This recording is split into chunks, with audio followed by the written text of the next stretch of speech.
Good morning, Life Point Church. Happy Tuesday.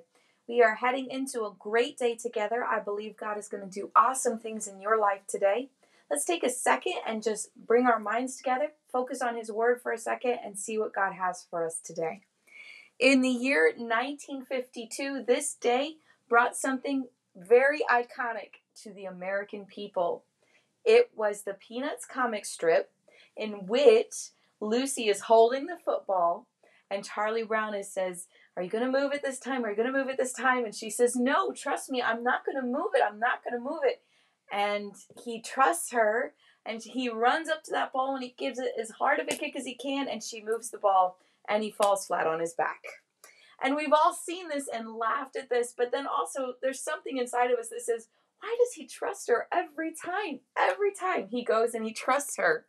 It started in 1952 and it never changed. Every single time Lucy promises and promises and Charlie Brown trusts her and then she pulls the ball away and he falls flat on his back. I love the Peanuts comic strip. That's my sister's favorite. She loves anything Peanuts, so this is especially funny to us today. You probably can think of a time when someone broke a promise to you. Maybe it wasn't comical. Maybe it was comical. When I was a kid, the big thing among my friends, which all the teachers told them not to do, was they'd pull the chair out from under. Yes, as you went to sit down, you looked, you saw the chair was there, you sat down, and they'd pull it out. And the teachers would get so angry because you can seriously injure your back by doing that, injure your friend's back. But that was nevertheless the joke. Maybe you've done those trust falls where you close your eyes and you just fall backwards and you completely trust the person behind you to catch you, but you're also very willing to step your foot back just in case it's not there. It is so important to trust our friends. Sometimes, though, that trust gets broken. When a promise is broken, it feels just like someone pulled that football away and we landed flat on our back.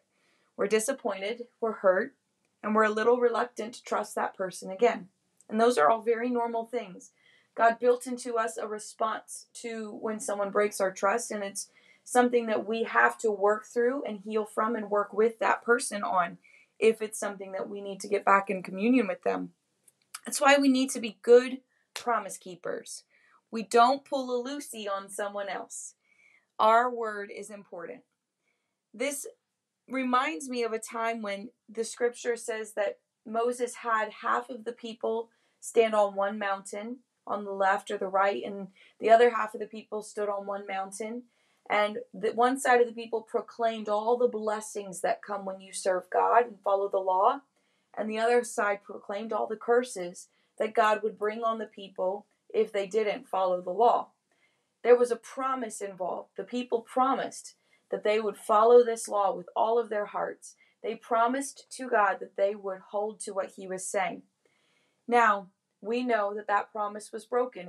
It was generations later. God had to bring about all of those curses because He had said, and God's not going to lie, if you don't follow this law, this is what's going to happen. The people forgot the blessing that comes from serving God. They got so addicted to the blessing and not to the promise that they had made. And so we found this issue here.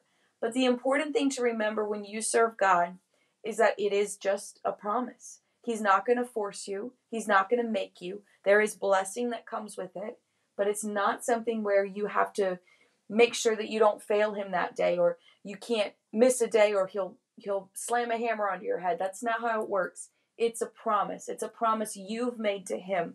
So it's important today, as we head into a beautiful Tuesday together, that we remember to keep our promise to God and to live for Him today. And I pray you have a wonderful day doing just that. God bless you, and I'll see you tomorrow.